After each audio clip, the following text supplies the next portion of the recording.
Isang mapagpalayang araw po. Nandito naman po tayo sa ating channel, Lakdan MD. Subalit bago po ang lahat, shoutout po kay Sir Mervin Kilang. Siya po ay dati kong kasama dyan sa Asia Pacific College. So sa lahat po ng taga Asia Pacific College, shoutout po sa inyong lahat. No? Maraming salamat po sa patuloy na pagsubaybay. Shoutout din po kay Tatak Guardia, no? Kay OIC Gamase ng Pure Gold GMA. So maraming salamat po at shoutout po sa lahat ng taga GMA Cavite. Shoutout din kay Dencio Bautro na ngayon po ay naka-assign sa Pure Gold Monumento. Shoutout din kay Margarita Catherine Del Moral. Maraming salamat po sa patuloy na pagtangkilik. Shoutout din kay Elmer Udtuhan.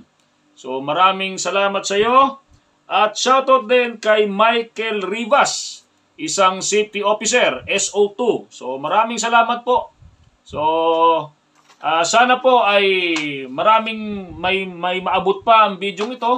Lumawak pa po ang ating mga followers, subscribers, no? Maraming salamat po sa inyong lahat. Ang tatalakayin po natin ngayon ay base po sa pakiusap ni SG Philip Anthony P. Taasan, no? Ng Naga City, Camarines Sur, no? Diyan po sa may Bicol region. So, siya po ay nagkomentos isa sa ating mga video regarding po sa advantage or disadvantage ng paggamit po ng mobile phones. Okay po. So hindi naman po maikakaila na sa umiinog na panahon ay nagsulputan po ang teknolohiya, no? Kahit saang sulok po ngayon dito sa Pilipinas, may mga Wi-Fi, no? So at may mga mobile data, di ba?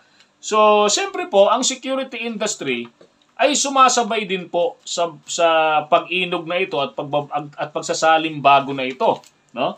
So tinatanong po ni SG Taasan yung advantage at disadvantage. May mga security agency daw po kasi na nire-require silang sumali sa GC at mag-send ng mga reports na kung saan minsan po ay nami-misinterpret ng kanilang mga client representatives, no? Yung mga managers, security managers, no?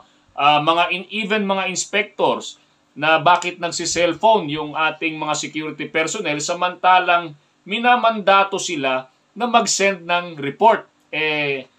Ayon po kay SG Taasan, bakit pa kailangang gumamit ng ganong mga cellphone or mag-ano sa mga GC or yung mga group chat na yan, samantalang meron namang CCTV sa pinagdudutian at meron din namang logbook na kung saan mababasa at makikita yung report. So may punto naman po siya.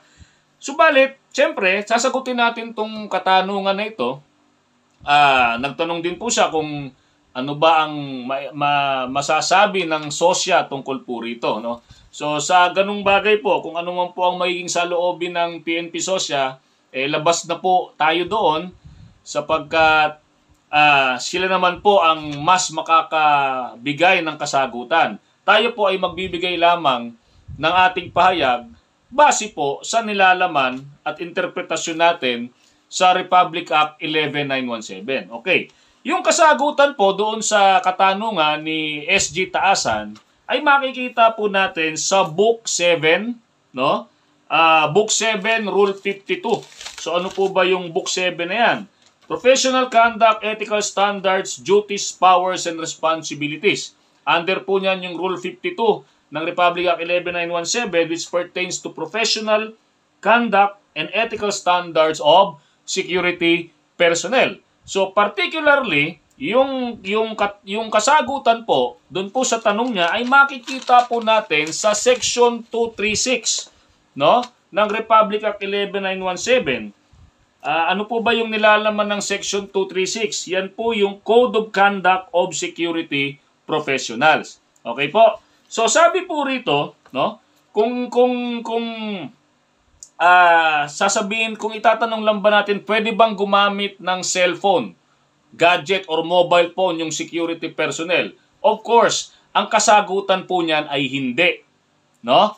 Sa konteksto ng probisyon ng Republic Act 11917, particularly Section 236, no? Yan po ay nakasaad sa number 3 and number 4 ng Code of Conduct of Security Professionals. So babasahin po natin ito. Sabi po sa number 3, they shall not engage in any unnecessary conversations with anybody except in the discharge of their duties, nor show any instant of laxity.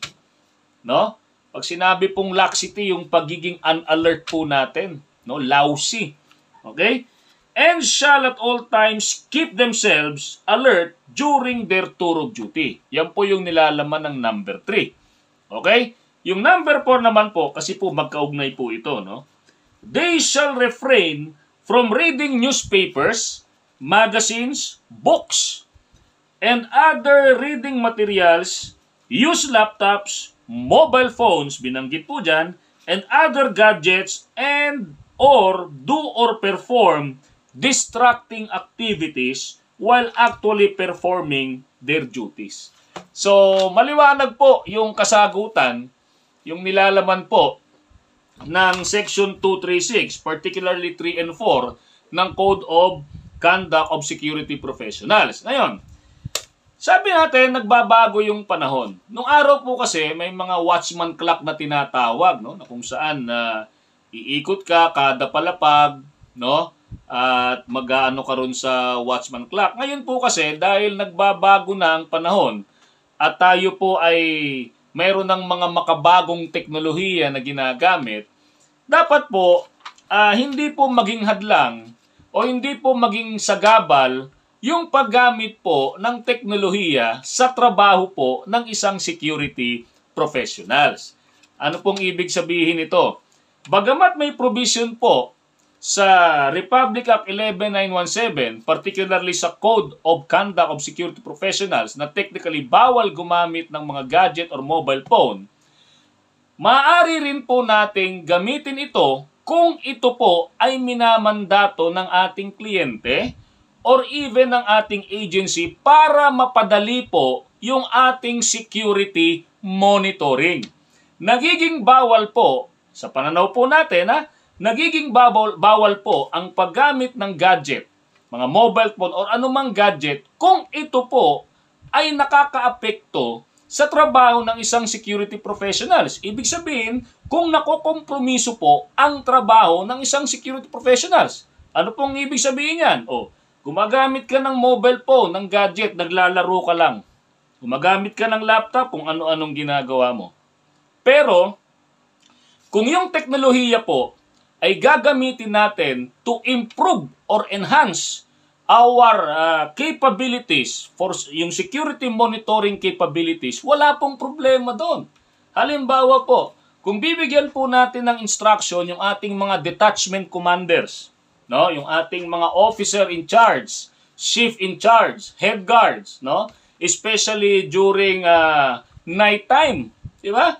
Para matiyak po natin na talagang nagmo-monitor sila from time to time, na talagang gising sila sa gabi, no? Pwede tayong gumamit ng timestamp, no, mga monitoring apps, no? Magpi-picture ka, nandun real time, makikita doon na kung saang area ka, nandun yung oras, kung anong oras, no? So pwede po nating gamitin 'yon para tayo po nakatitiyak tayo na yung ating mga security professionals ay nagtatrabaho ng tama. So wala pong problema doon. Hindi po dapat maging sagabal yung makabagong teknolohiya sa estilo o sa pagmumonitor o sa trabaho ng isang security professionals. Tingin ko po wala pong problema dito. Ang sinasabi po ng Republic Act 11917, particularly ng Section 3, particularly ng Section 236, no, ng Code of Security Professionals, yung number 3 and 4 na yan, ay kung yung teknolohiya na yan, ginagamit natin for leisure during our duty. Pero kung yung teknolohiya na yan, gagamitin natin para ma-enhance yung ating security monitoring skills, no? Maging yung capabilities natin, mapa-improve natin, no, yung ating trabaho, tingin ko po walang problema po doon. Okay po? So, ganun po natin sasagutin yung tanong ni SG Taasan, at doon naman po sa ating mga inspectorate team, no? Mga security officers, even yung mga client representatives, no? Yung mga security managers ng mga kliyente, o yung mga manager ng mga kliyente, mga bangko man yan, mga department store yan, retail establishment, kung ano mang mga, basta mga client representatives, dapat po maging aware po tayo dyan. It's a matter of dialogue Kung halimbawa, binigyan natin ng instruction yung isang security professionals, no, na gawin ito, gumamit ng ganito, tingin ko wala naman pong problema. At sa part naman po ng mga security professional dyan, kung kayo man po ay binigyan ng pribilehiyo na gumamit ng ganitong mga gadget or teknolohiya para ma-enhance yung ating security duty, di ba? Yung ating monitoring capabilities, no? Tingin ko, hindi naman po dapat na abusuhin natin yung pribilehiyo na yan. Di ba? Kasi po, maliwanag po yung konteksto ng Republic Act 11917. So, hindi po natin ito dapat tinitingnan na may ganitong teknolohiya, sabi ng batas ganito, hindi po natin dapat tinitingnan na sagka ito sa isa't isa. Dapat po i-harmonize po natin yung provision ng 11917 at yung nangyayari sa realidad. No, yan po ang natin, yan po ang layunin po natin dito. Yung teknolohiya, gamitin natin, no, para mapadali ang ating trabaho. Okay po? So, sana po naliwanagan po tayo sa bagay na ito. Muli, maraming salamat po. Stay safe, be alert, and be aware.